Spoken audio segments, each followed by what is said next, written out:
qenë më i shkurt. Po. Do të thonë, spari po e analizoj ashtu si analizojmë kundërshtarët apo ekipet para ndeshjeve dhe zakonisht përgatitet ajo strategjia. Çka kisha me thonë? Muj me thonë që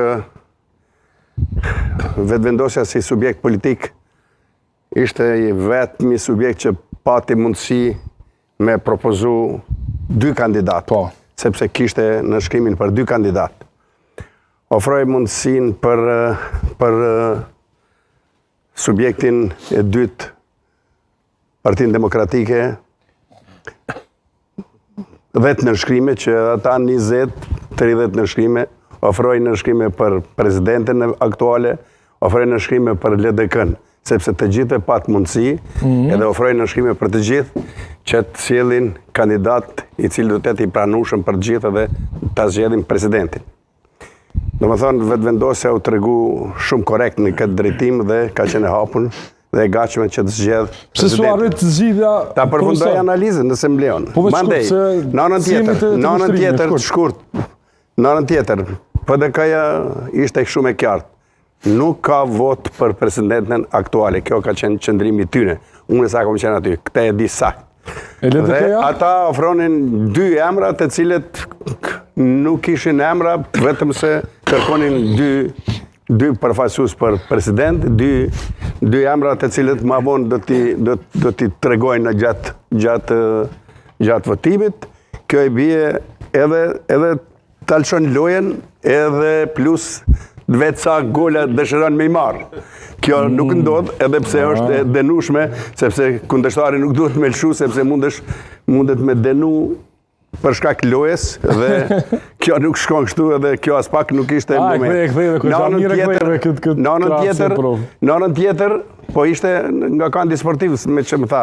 Në anën tjetër, LDK-ja ishte, nuk ka mujt me i kuptu, sa vota i patën 14-15, sepse disa kandidat nuk kishin disponim me votu presidenten, dhe na ju ofruam edhe aty në shkrime, dhe aty ishte vështirë me gjetë sa në shkrime cilë do t'jenë herë thoshin se na mundemi me dalë me ndonjë emër, herë nuk mundemi me dalë. Mandej ishte njëjtë si kurse ajo kur presidentja ofroi ato amandamente për ndryshimin e kushtetutës. Derisa presidenti, gjithsesht kryetari i partisë dul dhe tha do ta prekrojmë, me njerë pas ti 2-3 diskutues nga LDK e kundërshtonin. Ishte shumë vështirë me e kuptu qëndrimin e tyre.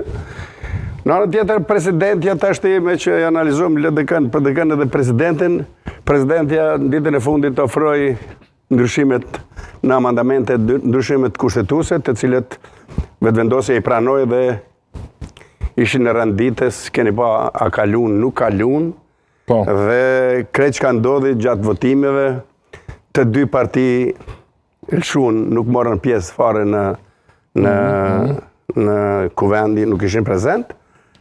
Të nesërmen presidentja shumë shpejt, në ora 6-7 sa mëngjesit, dekretin për shpërndarjen e kuvendit? Dekretin për shpërndarjen e kuvendit, me arsyetimin bilës ta edhe e di që shkon në gjykat kushtetuese, ta edhe jam plenare. Ma tepër ishte arsyetimi politik, se sa i mbështetur në ligje me aktet normative që ka obligim, sepse presidenti është njeriu i parë i cili duhet me mbrojt kushtetutën edhe ligjet. Edhe pas kësaj, unë i kom dëgju shumë analist, kom dëgju shumë mendime të vlefshme që janë njerëzit të thirrur në autoritativ që japin mendime rreth, sepse unë nuk jam jurist i din, nga kandi sportiv, po kom dëgju profesorët eminent të juridikut, të cilët kanë thonë se dekreti është antikushtetues, dhe se procedura për president ka filluar, duhet zbatohet ligji.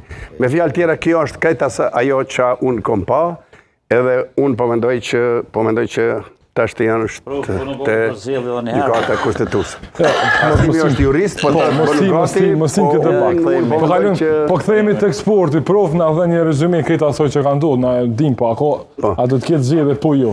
Shkurt po jo. Sipas mendimit tim nuk duhet me pas zgjedhje.